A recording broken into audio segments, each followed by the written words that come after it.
रामकृष्ण हरी नमस्कार. मी कार्तिकी कल्याणजी गायकवाड पिसे विठू माऊली चरणी आणि आई जगदंबे चरणी नतमस्तक होत तुम्हा सर्वांचं अवघा रंग एक झाला जागर स्त्री शक्तीचा या आपल्या भक्तिमय भजन मालिकेमध्ये मनापासून स्वागत करते. आज आश्विन शुद्ध सप्तमी म्हणजे नवरात्रीचा 7वा दिवस. आज कालरात्री देवीची पूजा केली जाते. देवीच्या संपूर्ण शरीराचा रंग काळा, गळ्यात माळ, मोकळे सोडलेले केस, ब्रह्मांडाप्रमाणे 3 डोळे, त्याचबरोबर या देवीच्या श्वासोच्छ्वासागणी अग्नी बाहेर पडत असतो. देवीचं हे भयानक रूप असलं तरी सुद्धा ही देवी आपल्याला शुभ फळ देते. आपल्याला आयुष्यामध्ये जे काही भय असेल ते जर आपण देवीची आराधना केली तर निघून जातं. प्रत्येक माणसाला आयुष्यात काही ना काहीतरी भीती ही असतेच. मरणाची भीती तर प्रत्येकालाच असते, पण आपण जर भक्ती केली तर ही भीती नाहीशी होते. माऊली भक्तीने भगवंत नेहमी आपल्या पाठीशी उभा राहतो आणि आपल्याला संकटमुक्त करतो. भीती आणि भक्तीचं हे अनोखं नातं आज भजनाच्या माध्यमातून आपण उलगडणार आहोत. तेव्हा अधिक वेळ न दवडता सुरुवात करूया आपल्या कार्यक्रमाला, ज्याचं नाव आहे अवघा रंग एक झाला जागर स्त्री शक्तीचा. रामकृष्ण हरी माऊली. आज आपण ह्या विश्वामध्ये चालत असताना कोणीतरी असं म्हणलं की आयुष्याचा प्रत्येक दिवस काहीतरी नवीन संधी निर्माण करत असतो, पण त्या संधीचं सोनं करता आलं पाहिजे. चांगले विचार जास्त काळ टिकत नाहीत, म्हणून मनात येताच कृती करा. आणि ती कृती म्हणजे दत्तात्रय रायांचं भजन, की ज्या दत्तात्रय रायांचा जन्म विश्वाचं कल्याण करण्याकरिता, जगाचा उद्धार करण्याकरिता आत्री आणि अनुसयी मातेच्या पोटी झाला. तर ऐकूयात दत्त गुरु रायांचं भजन. मा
रामकृष्ण हरी.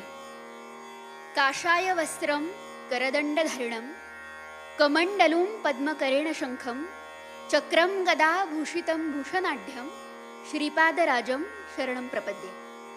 मंडळी, दत्तात्रेयांच्या आरतीमध्ये आपण म्हणतो, दत्त दत्त ऐसे लागले ध्यान, हरपले मन झाले उन्मन, मी तूपणाची झाली पोळवण, आणि एका जनार्दनी श्रीदत्त ध्यान.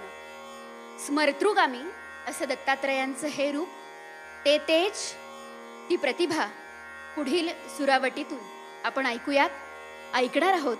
भाग्यश्रीच्या सुरेल आवाजात दत्तात्रेयांचं हे सुश्राव्य असं भक्तिगीत.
श्रीपादवल्लभ दिगंबरा, श्रीपादवल्लभ दिगंबरा, श्रीपादवल्लभ दिगंबरा, नामासाठी त्वरा करा, नामासाठी त्वरा करा, नामासाठी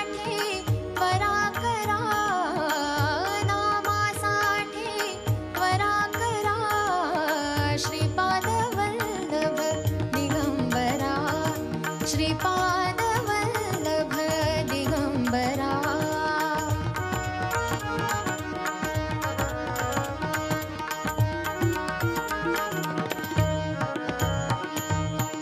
या नामा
श्रीपादवल्लभ दिगंबरा श्रीपादवल्लभ दिगंबरा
रामकृष्ण हरी माऊली जगत वंदनीय जगद्गुरु तुकोबाराय एक सुंदर प्रमाणातून आपल्याला दाखला देतात.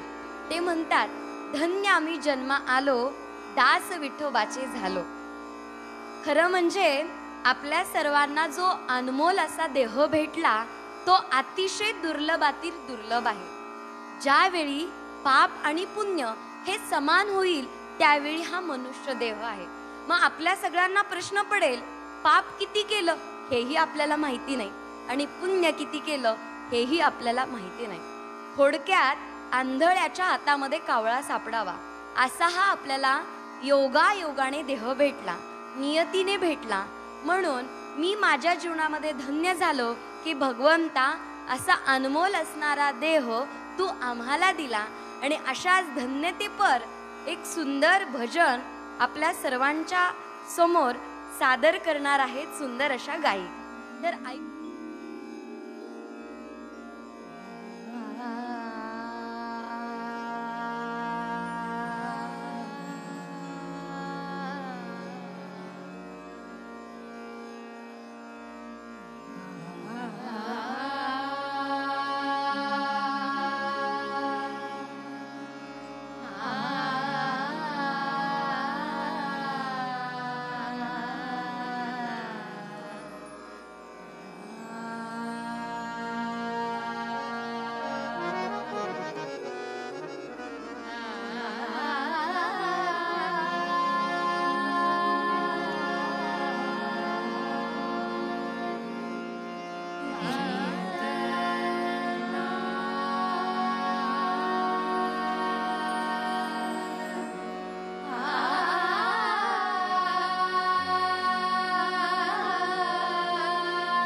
रामकृष्ण हरी. मंडळी, वैकुंठी क्षीरसागरात शेषशय्येवर पहुडलेले भगवान विष्णू धर्म रक्षणार्थ, भक्त कल्याणार्थ पंढरीत अवतरले. विटेवर उभे ठाकले ते पांडुरंगाच्या रूपात, आपल्या सावळ्या विठ्ठलाच्या रूपात, आणि भक्तांचा उद्धार झाला.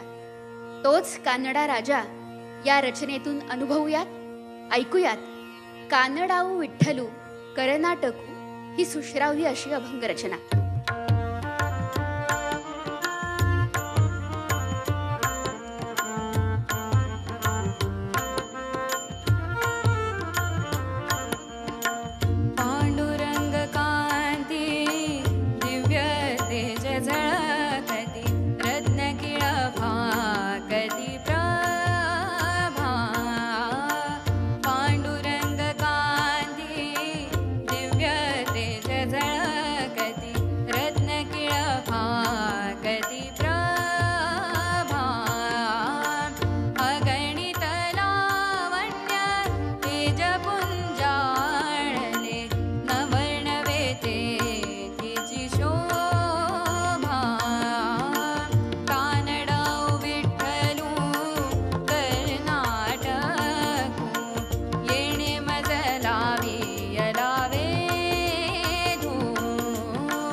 रामकृष्ण हरी माऊली, आपण म्हणतो ज्ञानाने कळतं आणि नामाने आकळता येतं. ज्ञानोबारायांनी भगवंताला ज्ञानाने जाणून घेतलं, तर नामदेवरायांनी नामाच्या चिंतनाने भगवंताला आपल्यामध्ये आकळलं. म्हणून तर नामदेवरायांचा अधिकार एवढा मोठा की आज जरी आपण पंढरीला गेलो तरी नामदेवरायांच्या पायरीचं दर्शन घेतल्याच्या नंतरच पांडुरंगाचं दर्शन आपल्याला घेता येतं. आणि त्याचबरोबर आपल्या भागवत धर्माचा प्रसार फक्त महाराष्ट्रापुरता त्यांनी ठेवला नाही, तर अवघ्या भारतभर भागवत धर्माचा प्रसार केला. आणि अशाच नामदेवरायांची एक सुंदर अशी रचना, सुंदर असा अभंग आत्ता आपण ऐकू.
शारदीय नवरात्र म्हणजे अधर्मावर, अनीतीवर आणि असत्यावर होणारा सत्याचा विजय.